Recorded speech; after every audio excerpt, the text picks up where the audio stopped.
compact. As you can see, our riders just a minute ago when the road widened, the riders of Albus and Phoenix went right over to the right hand side to make sure they blocked the road so no other teams could move up and they could hold the position. But Quinn there going back to get bottles to take up to his teammate. Oh, I am sorry, we had the replay of some kangaroos there. But anyway, if he moves up with those bottles in his back, he will be able to, you'd say service, so you move up on one side of the road, you say service to the riders in front of you, and out of respect they know you're doing a job. Right where the causeway takes you out to Granite Island Recreation Park. Hopefully we get another shot of that as well, because we finish right alongside the old railway that takes you out on the causeway to the Recreation Park. I must admit, when we saw the shots earlier of the horse-drawn train which takes you out along that causeway, I sort of couldn't help but think of the woman in black. You know what I'm talking about, Adam? Woman in black? I don't know. Oh, dearie me. Right, if you ever get the chance to go... Port Harbour, which was registered in 1838. This is amazing. It is weird because you're looking... I'm looking at you. It looks a little bit like you're looking at Wikipedia. No. Is that right? This is just something you've remembered. You said you'd raced down into here before, so you presumably not Wikipedia. Traveller.com. Oh, sorry. All right, we'll give them their plug. Fantastic. Yes, well, we're on the edge of it now, so we could actually ride to the finish line from here, or our peloton could, in a matter of minutes, if that, very quickly, because the finish... Yankalilla team, this is the left turn they'll take, and this is what we were mentioning, the wind changes ever so slightly, a little bit more of a tail crosswind, and this is why we're seeing the more of the emphasis to be at the front to make sure we don't miss, anyone doesn't miss those splits if they do happen again. They're right down to sea level now as well, literally sea level. They've come to a very low point. They're climbing back up and out alongside the river. There's a bit of a steep, stout one here that kicks away from it. I'm not sure we've got to it just yet. Switch to the right, that is because the wind is coming from their back left hand side. All right, Tom, once again moving up, making sure he's getting back with his teammates. He did that long stint on the front, even though it looked steady. It obviously wasn't, because he had to take a break, get back in the wheels, try and recover, and now he's working his way back up to his teammates. We still have 20 about Michael Matthews, the man who has stated on pretty much every occasion that he's been interviewed that this is all about the general classification for him. And he is looking to join an illustrious group of, well, adaptable, sprinty, fast men who've won this race in its long history over the 23 years since 1999 when it was first won by this year's race. Well, they basically do a straight U-turn into the bottom of the climb, but you just see the pace. Ben Swift on the top right-hand side, everyone getting as low as they can. Mickey Shah closest to us, with those brown shirts and the white top. He has got a lovely position share, hasn't it? You mentioned that the other day. To just keep swapping turns, because riders will use that bit where you move to nip through a gap. If you just move left or right a bit, even a few inches, that gives the rider behind, if they're wanting to move up even more or get their team through, just to nudge you out the way a little bit. And if that happens, it can change the speed of the race, the dynamic of the race, where your team leader is.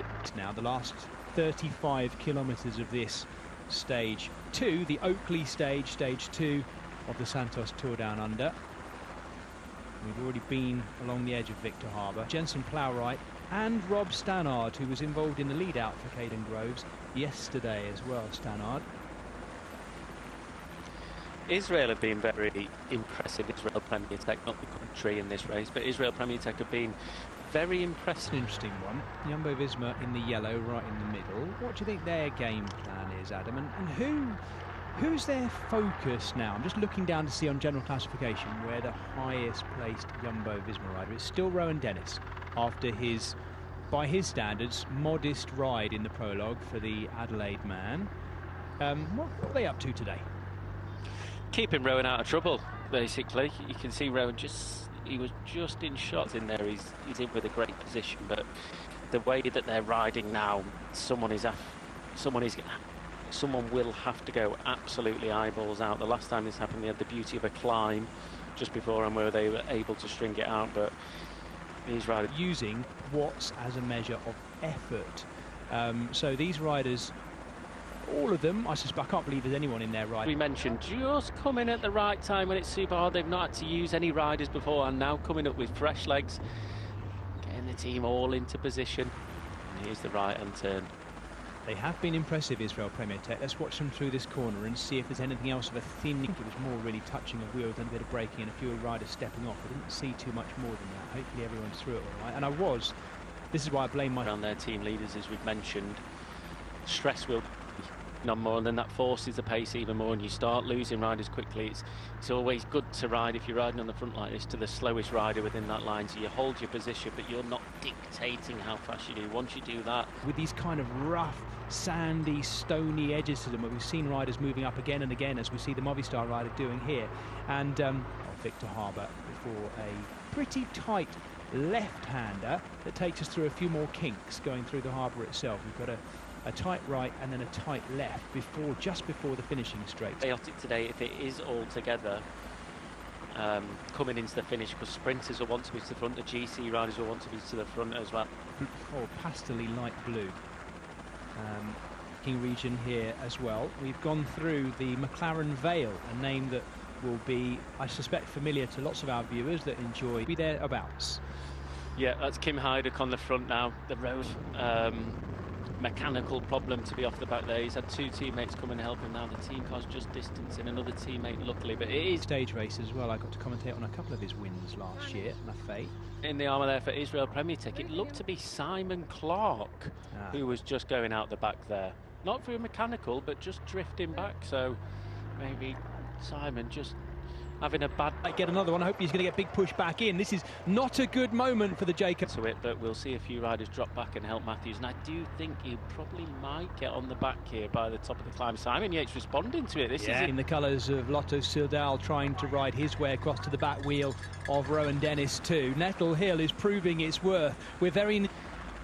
With the headwind after this coming down into the finish straight, that favours it. Is quite a big gap there. I was looking to see if Smith in front of him, if they properly sit up or they carry on racing, this will help Matthews. He'll be able to get a little bit of assistance, where riders in this group will want to get back to that group to help their team leader if they can. So he sadly missed that with a narrow road, just not quite in the right position maybe to follow it, but we have a good gap of around 20 seconds or so, I'd say, at the minute for these riders in front. Well, race director Stuart O'Grady will be rubbing his hands together with glee, because that was a perfectly designed... You can see these riders, they want to pursue with it still. They want to get back in contention to try and help. If there is a sprinter that they've got in their team that they want to... Both on the back foot a little bit, and all the time, Simon Yates, my cap fully to EF and Alberto Bettiol for the way they've been riding, defending that jersey, riding as the team of the leader, but also him sprinting for the points as well. So they're not out of it just yet. Adam? Because he's sitting at the back, isn't he? I'm saying Simon and Adam in the same sentence, which is dangerous. But the Jayco Alula boys are forming up behind in this chasing group to chase down, Simon this group. Team through TV say he's not working, and then they'll explain why, and they'll understand that and just commit to it. So 4 riders, Hindley, Schmidt, Dennis and Vine, all working well together at the minute, all committed to this. Absolutely, and if he can get it right today, nobody can argue that he wasn't moving the fastest by the time they hit the finish. 0.9%, so not too difficult at all. Michael Hepburn on the back there, George Bennett just in front of him. I'm surprised Hepburn hasn't quite dropped back yet. Maybe he's just hitting his leg as well. Yeah, he is. He's banging his right leg down. This is very unusual. We're not seeing the unfolding of some sort of new technological... Matthews as well with the other surprise. Yeah, he's got the magic bottle on the quad as well. I've never ever seen that before, Adam. I mean, of course we've seen Cramp loads of times, but I've never seen a rider literally punching their quad, hitting it as hard as he can with his fist to try and just wake it up and shake it out. He was down to his bottom gear anyway, which is why I thought, we were both thinking, weren't we, that the chain had gone the wrong side or something, but it wasn't. That was instant cramp, wasn't it? It was, yeah. So at the minute on the road, we've got Jay Vine leading the race, and then Magnus Sheffield will be second just behind him. He's in that second group on the road, but Bettiol just dropped out of. He's currently at 8 seconds down on the general classification. So Ineos, I think they've got Ethan Hayter in that group. They've got Luke Platt within there, Leo Hayter as well. So we might see a little bit of emphasis maybe from those guys as well to try and bring this up a little bit so they can put Magnus Sheffield into that Orca jersey if possible. All drama. Absolutely. Well, crikey, we're seeing it all swing round in a matter of minutes here as well, because not only is Jay Vine now the virtual race leader, and even more increasingly looking like very much... He does have Luke back a couple of places behind him just to help if he needs it, but these guys are absolutely motoring at the minute. Yeah, and the way we're describing the changes in the general classification, still appropriately being influenced by that 5.5 kilometre prologue around Adelaide. That's what's made the difference in these time gaps. Riders just finished there. Darryl Impey moving up from his Rail Premier Tech. Well, I have to say, 40 seconds. Wow. It's gone out, hasn't it? Yeah. Soudal Quickstep have done well to get Mauro Schmidt in there, because this could have been a day where they wouldn't have had too much of a focus. It's exactly the right time. That little chop had happened as they went towards the King of the Mountains point, and it's happened in the right direction for them as well. Mauro Schmidt, probably the least, what should we say, least illustrious of the first 5 riders there, but climbing on equal ideas, and that's why we can see young Luke Platt now laying down the watts on the front. He's gone to the front. He's on the radio as he's doing so. The combination, I think, of Ineos Grenadiers and Bahrain Victorious, who have very good numbers in there, are going to start pushing on a little bit and see if they can bring that gap back. But it's 40 seconds.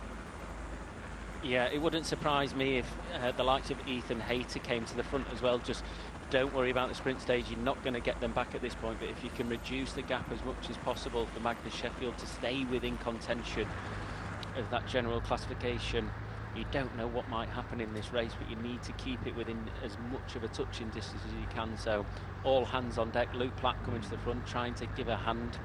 7.6 k's to go.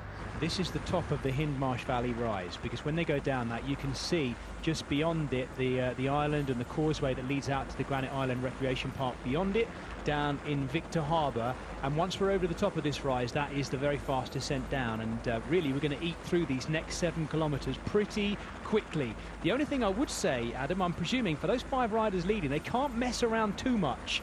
If we look at the rest of these guys are thinking about the sprint. That's Paul Penaway, who's being moved up by Groupama FDG, so maybe they think they're within a shout of catching them from that group of, what would you call that? Is that 25, maybe 30 riders at most there who are now chasing?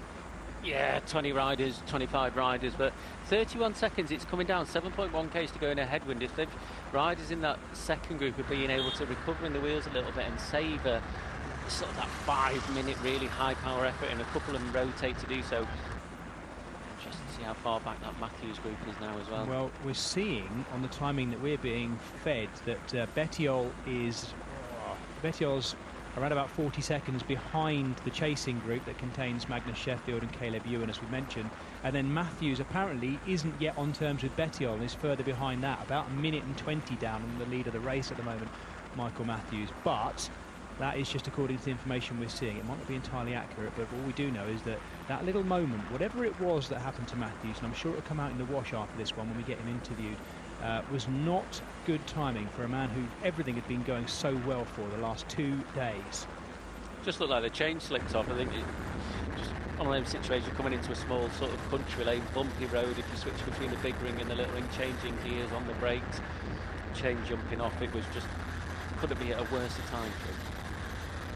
I'm guessing if they are close to being caught, again, it's another sort of moment, an opportunity for Simon Yates to try something here, because he has it in his advantage. If the others are now committing to this in terms of the general classification, the overall, and the stage, of course. While he's sitting on all the while, he might as well sit on and use it for something, I'd have thought, Adam. Surely we're going to see him attack at some point, even if it's when they're about to be caught. I don't think he'll attack the firepower that's in that group. Yeah, really? I don't think he'll be able to. You've got Rowan Dennis in there, you've got Jay Vine in there, you've got Schmidt in there. I'm taking Jai Hindley out of that situation, but you've got 3 massive motors for Simon to hold on into a headwind against them, unless it's within the last 600-700 metres he attacks, because then tactics come involved. No one wants to chase him down, then lose maybe a position or two. But I think if Simon was to attack 2 k's out of K out, I think he'd get caught. But if he was maybe to attack in the perfect timing within the last K, yes, he could hold on to that. So these are the last 5 kilometres, sorry, Adam, the group, to see what other sprinters might be there, though. And I wonder if Corbin Strong has made it, Adam. I'm not sure. Haven't seen him.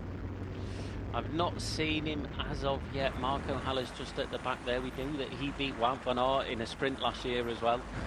Caught him off guard, but this won't help these guys that much. A downhill where they're still rotating through. And Simon Yates coming through now. He's got the call from the team. Yes, you can help. Yes, you can roll through. This is good for the general. Michael Matthews out of it. So try and hold on to that gap. Try and extend it. But this downhill, there's 5 of them rotating through. If behind 6 or 7 of them are rotating through, they will bring that down quickly.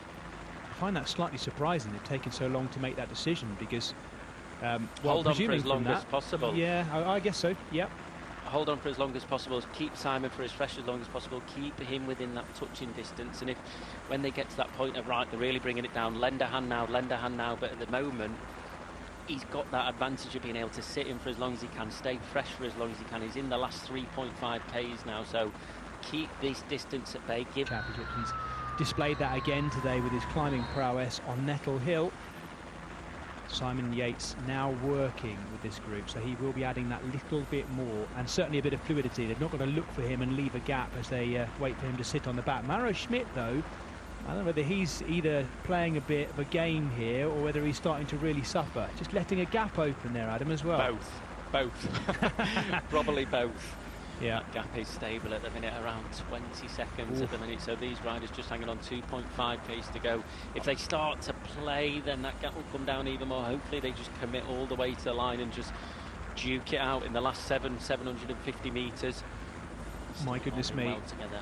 I could see this going right down to the line. I think this is going to be very, very close. Adam, you want to pick a winner? Come on, who's going to win this? I'm going to go for Simon Yates. Okay, the win for themselves. We're close to 1,500 metres to go now. This is the chasing group, the remnants of our peloton, which has Caleb Ewan within it. Can they get him into position? Agida's Citroën team have been doing a lot of the chasing, presumably to try and bring Ben O'Connor back into contention for the general classification, because those he thought he'd be battling with over the hills have ridden away from him on Nettle Hill. Maro Schmidt now doing a long turn. Jai Hindley the next of those to come through. Who's sitting on? Who's saving things? And who's got an end game that's going to work? Simon Hindley sitting on there. Jai Hindley just getting that little bit of distance. Simon knows that Schmidt has a very fast finish on him, so wanting to get on the Swiss wheel, wanting to follow him. Jai Hindley, he has to commit now. He's got a little bit of a gap. I don't know what his sprint's like, but Hindley with a little bit of space. This is dangerous. Rowan Dennis responding to it. He's got to respond to it, hasn't he? Dennis closing it down gradually, just winding it across there. Have they gone under the K to go banner? Dennis is going. Yep, Rowan Dennis is now going. He's looked back and seen he's got the gap inside the last 500 metres. You can see the bay off to their right, and it looks like the Adelaide man's got a bit of a flyer here. Someone's going to have to commit to this. If they past us, what a moment he chose to open that one up. And Jay Vine had, in the end, boy, so much force from Jay Vine there.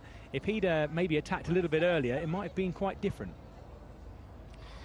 Yeah, he was just trying to get on terms. He knew Rowan was a dangerous one to move, and I'm just looking at the time gap. So if there is 1, 2, maybe 3 seconds, who knows there, but he's going to be between Rowan Dennis and Jay Vine to take that Orca leader's jersey in this race, and there will only be probably a second or two separating them. And this is the rest of the next group coming in now as well. So Caleb Ewan, these are live pictures you're seeing of the next group coming through. Caleb Ewan did have easily enough firepower to dust the others in that finishing sprint, what might have been had it all stayed together or come back. But it didn't, and they did combine well, those leading 5 riders. In the end, would you call that an attack by Jai Hindley, or just a bit of, let's listen to what Rowan Dennis said first. You've also got the jersey by 1 second. 1 measly second. That was a lot of work. Honestly, I just battled over that climb to try and get across to Jay and Yatesy.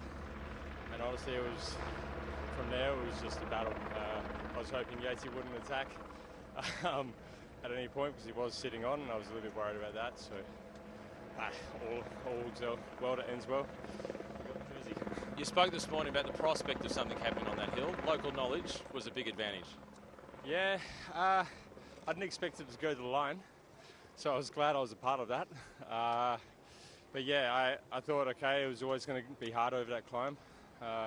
Bit of a tricky run in as well, so always makes it hard for a team to control it. And with guys like Jay and Yatesy, it's always a worry what they'll do on climbs. So bit of a, not a lucky guess, but pretty obvious what was going to happen.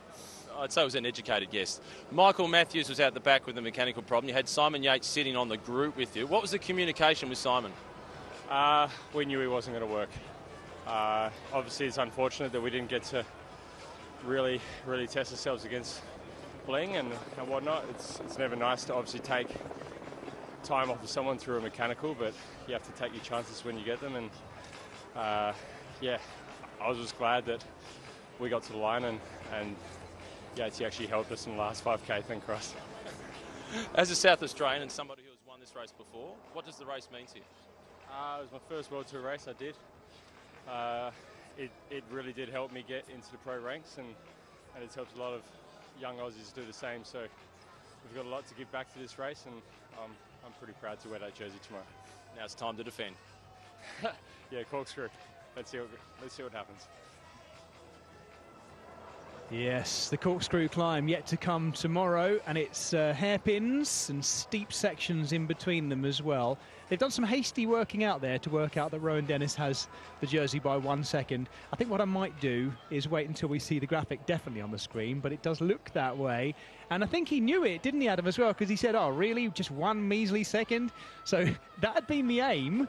A little bit of daylight between him and the others to get that jersey, and not just the stage win. So I think he was just kind of expecting it. I guess he might have been told that in his ear, though, maybe. Possibly. He's probably just like 1 measly second joking around going, yeah, it doesn't really mean anything with these boats.